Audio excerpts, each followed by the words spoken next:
P T N news کے ناظرین السلام علیکم۔ ناظرین، جب بھی کسی قوم، فرقہ یا مذہب پر مشکل وقت آتا ہے تو وہ دشمن سے زیادہ اپنے اعمال یا اپنی ریشہ دوانیوں، شیرہ دستیوں اور غداروں کی وجہ سے ہی آتا ہے۔ اپنوں کی غداریاں تو بڑی بڑی قوموں کو تباہ و برباد کر کے رکھ دیتی ہے۔ میر جعفر، میر صادق جیسے مکاروں کی وجہ سے پوری کی پوری سلطنتیں تباہی سے دوچار ہو جاتی ہیں۔ ایسا ہی کچھ فلسطینیوں کے قتل عام کو دیکھ کر اندازہ لگایا جا سکتا ہے۔ عربوں نے نہتے فلسطینیوں کے ساتھ ہمیشہ کھڑے ہونے کا جو سبق ہر بار گنگنایا ہے، اس کی حقیقت کھل کر سامنے آ چکی ہے۔ اسرائیل نے فلسطین پر حملے کے بعد اب نیا محاذ لبنان کے خلاف بھی کھول دیا ہے۔ لبنان پر بمباری کرنے کے بعد لبنان نے بھی جوابی کارروائی تو کی ہے، مگر ساتھ ہی لبنانی وزیر خارجہ نے اپنے دل کا درد اور دکھ بیان کر کے پورے دنیا کے مسلمانوں کو افسردہ کر دیا ہے۔ ناظرین، پہلی بار واضح طور پر ایک عرب ملک نے متحدہ عرب امارات اور سعودی عرب یعنی خلیجی ریاستوں پر باقاعدہ ایک الزام لگا دیا ہے کہ یہ سب کچھ جو عرب خطے میں ہو رہا ہے ان کے پیچھے کوئی اور نہیں بلکہ متحدہ عرب امارات اور سعودی عرب ہیں۔ لبنانی وزیر خارجہ کے بیان کے بعد عرب خطے میں ایک نیا ہنگامہ کھڑا ہو گیا ہے۔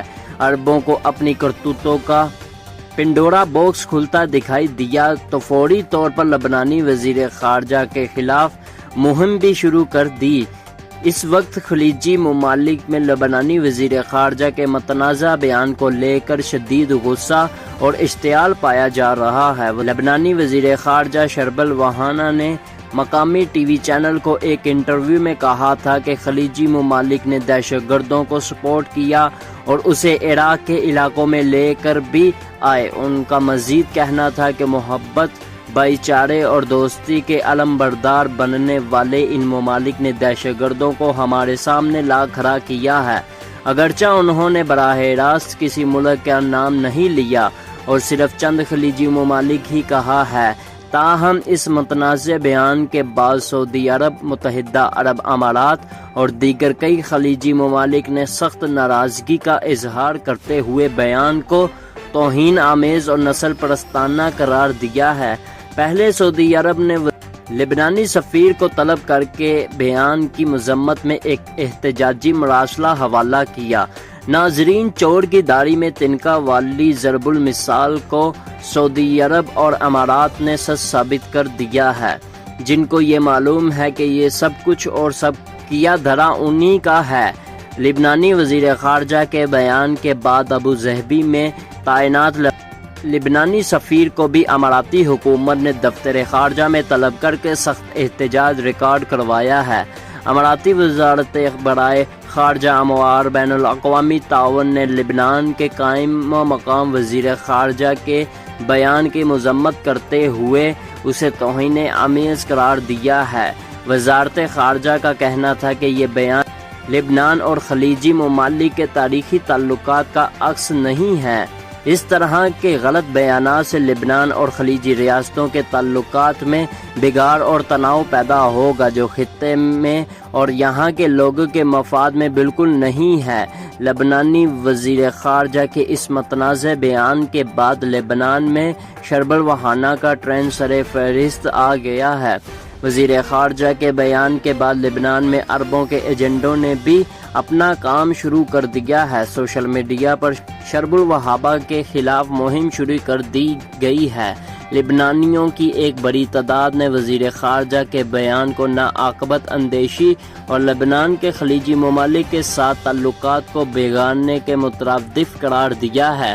اس طرح ٹویٹر پر ایک ٹرینڈ شرب الوہابہ ہمارا نمائندہ نہیں ہے بھی گردش کر رہا ہے۔ واضح رہے کہ سعودی وزارت خارجہ نے بھی ریاض میں تعینات لبنانی سفیر کو طلب کر کے شرب الوہابہ کے بیان کو شرمناک قرار دیتے ہوئے اپنا احتجاج ریکارڈ کروایا ہے۔ ناظرین، فلسطین کے مسئلے نے جہاں عربوں کے پول کھولنا شروع کر دیے ہیں، وہیں سپر پاور امریکہ کی مسلمانوں کے خلاف مہم کو بھی سب کے سامنے لا کھڑا کیا ہے۔ اسرائیل کی کھل کر حمایت کرنے والے امریکہ کا چہرہ سب کے سامنے آ چکا ہے، مگر اب تک عربوں کی آنکھیں نہیں کھلیں۔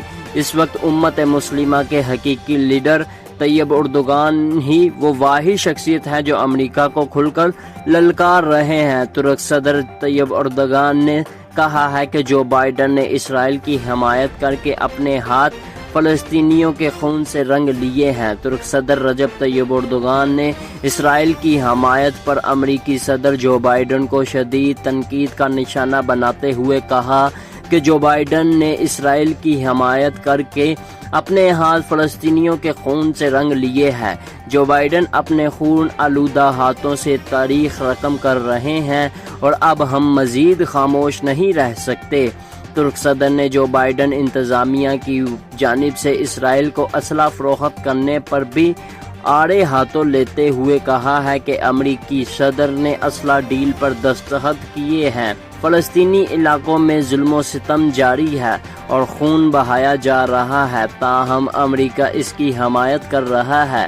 ترک صدر رجب طیب اردوغان کا کہنا تھا کہ امریکی صدر کے رویے اور بیان پر سخت افسوس ہو رہا ہے۔ جو بائیڈن نے اسرائیل کی حمایت کر کے اپنی اصلیت ظاہر کر دی ہے۔ مسلم ممالک کو اب آنکھیں کھولنا ہوگی۔ ترک صدر رجب طیب اردوغان کا کہنا تھا کہ جو بائیڈن نے اسرائیل کی حمایت کر کے اپنے ہاتھ فلسطینیوں خون سے رنگ لیے ہیں۔ رجب طیب اردوغان نے اسرائیل کی حمایت پر جو بائیڈن کو شدید تنقید کا نشانہ بناتے ہوئے کہا ہے کہ اسرائیل کی حمایت کر کے امریکہ نے امت مسلمہ کے دل توڑ دیے ہیں۔ واضح رہے کہ اس سے پہلے ترک صدر نے وزیر اعظم پاکستان عمران خان سے بھی مغرب اور یورپ کے اسرائیل کی طرفداری پر سخت ریمارکس دیتے ہوئے کہا تھا کہ یہ باطل قوتیں جان بوجھ کر فلسطینیوں کا قتل عام کروا رہی ہے۔ ان کو روکنے کے لیے امت مسلمہ کو متحد ہونا پڑے گا۔ ناظرین، اب نظر ڈالتے ہیں غزہ کے حالات پر۔ غزہ کی پٹی بے بس ہو چکی ہے۔ مظلوم فلسطینیوں پر F-16 اور F-35 سے 20 منٹ میں 40 فضائی حملے کیے گئے۔ اطلاعات کے مطابق اسرائیل کی طرف سے غزہ پر رات گئے شدید بمباری کی گئی ہے۔ خلیجی میڈیا کا کہنا ہے کہ غزہ کی پٹی میں 20 منٹ میں فضائی حملے کیے گئے ہیں۔ فلسطینی میڈیا کے مطابق اسرائیل سٹی میں سرکاری عمارات کو بھی نشانہ بنایا۔ اسرائیلی طیاروں نے غزہ سٹی کے شمالی علاقوں میں بھی بمباری کی۔ تل ازر، مسعود الخندق اور التوام کے علاقوں میں بھی بمباری کی، جبکہ جنوبی غزہ پٹی میں رفح اور خان یونس پر بھی اسرائیل نے شدید بمباری کی۔ فلسطینی میڈیا کا کہنا ہے کہ فلسطینی وزارت صحت کی عمارات پر بھی اسرائیل نے شدید فضائی حملہ کیا ہے۔ اسرائیلی بمباری سے وزارت صحت کی عمارت کو شدید نقصان پہنچا ہے۔ فلسطین میں اسرائیل حملے جاری رکھنے سے متعلق اسرائیلی وزیر اعظم کے بیان کے بعد تل ابیب کے جنگی طیاروں کے حملے تیسرے ہفتے میں داخل ہونے والے ہیں۔ غزہ پر بدھ کی صبح تازہ حملوں کے نتیجے میں ہسپتالوں تک جانے والی تمام سڑکیں تباہ ہو چکی ہیں۔ دوستو، ہمارے چینل کو سبسکرائب کر دیں تاکہ ہماری آنے والی ویڈیوز بر وقت آپ تک پہنچتی رہیں۔